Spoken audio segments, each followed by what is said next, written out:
God. Ask God. Hi, Scott. Will here, all the way from South Africa. Recently discovered your podcast. Really good stuff. Really enjoyed. So, getting down to the brass tacks of the question. Why my wife and I actually, I started the whole Amazon business a little bit more than a year ago. Started off slowly, getting more traction now.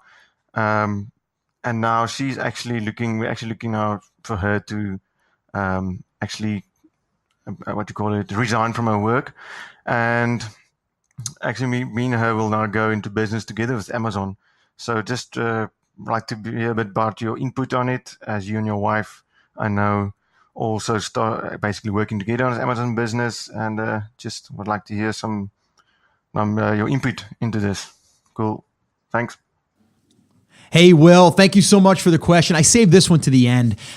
This is a great question, and this goes for anyone that's going into business with either their significant other or if it's just a partner or whatever, right? You have to understand that when you go into a partnership, you need to have different roles, okay? Different strengths.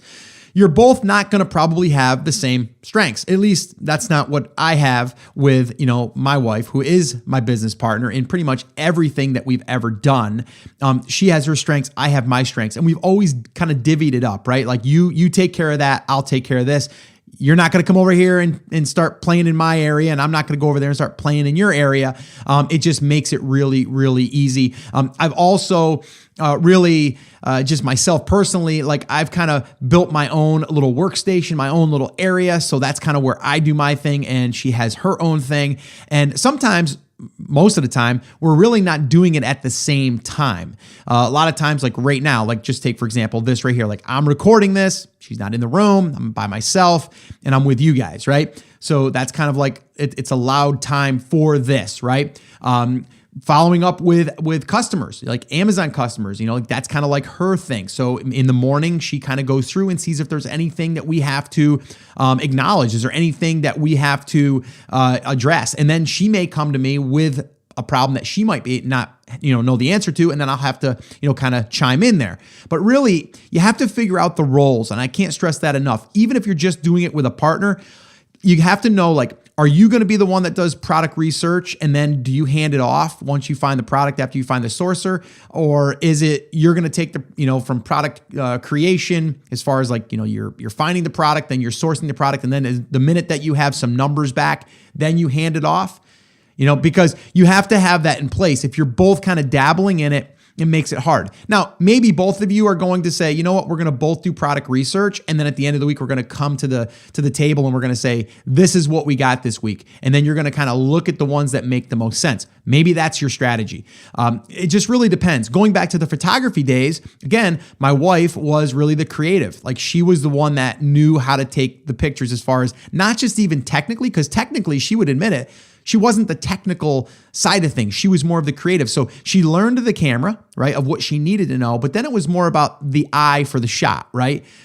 To me, I don't have that, guys. I don't have that. But what I do have is I have the skill set now to take that image after she's done, and then I can do some editing in Photoshop and make that picture really pop, or, maybe it's cropped a certain way. Like that's what I would do on my end. And then also the marketing, like that was my deal. That was my role, right? And then she was the people's person, the people's person, person's people. I don't know, whatever it is. She was the one that kind of dealt with the, the customer, in the beginning. Like she would do the consultation. She would, listen to their story. She would, have, the emotional side with them. And then from there, I would come in and do the photography with her, but I would be the one that would be getting the child or the couple to relax or to smile, or so. If you can kind of see, we kind of have both of our own roles in anything that we've ever done. And it works really good. And a lot of people will say, I don't know how you do it. How do you guys work together without killing each other? And the answer is we break it up. We also get along, okay?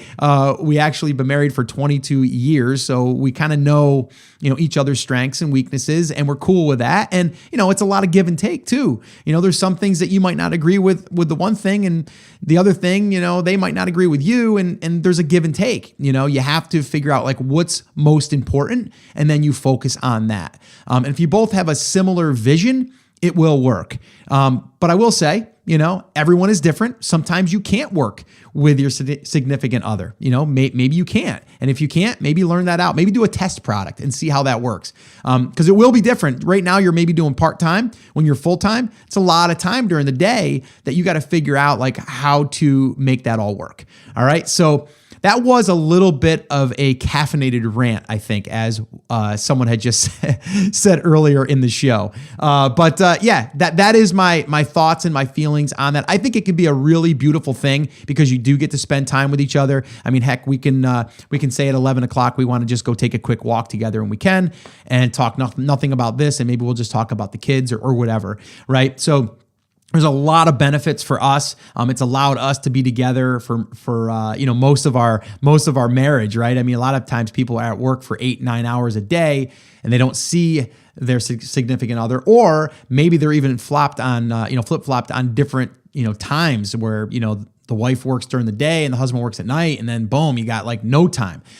So to me, it's a beautiful thing if you can make it work. If you can't, that's going to be another, a good thing if you can figure that out soon enough. So this way here, you don't make the mistake and then be miserable in that either. You don't want that at all. And again, this goes for just a partnership. My father was in a partnership for over 20 years, and it was like a bad marriage. It was literally terrible. Like going into these meetings that I was involved in was a lot of times it was a shouting match. Nothing was going to get clear. The partner was not going to agree with the other partner, and it was just going to be a constant back and forth. And to me, it's just bad. It's just bad for business, bad morale. It's bad for everyone. So definitely make sure that it's the right fit, and just maybe do a test project. And I think you might already know just from the different characteristics of people and the different moods of different people, different times of day. It's just going to, I think it's going to kind of show itself, but you won't know until you actually get in there and do it. So hopefully this has been helpful. Good luck with that.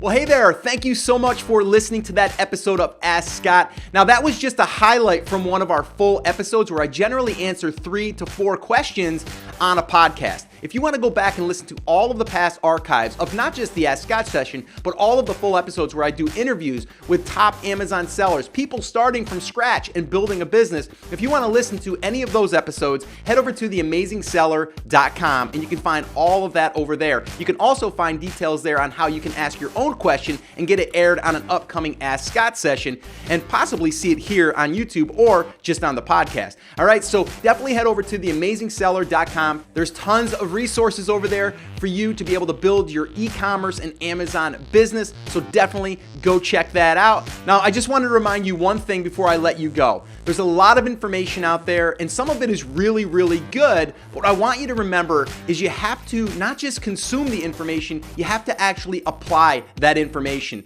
So take this information that you learned here today and apply it to your business, and this way here you can get results. As my shirt says, I wear it almost daily.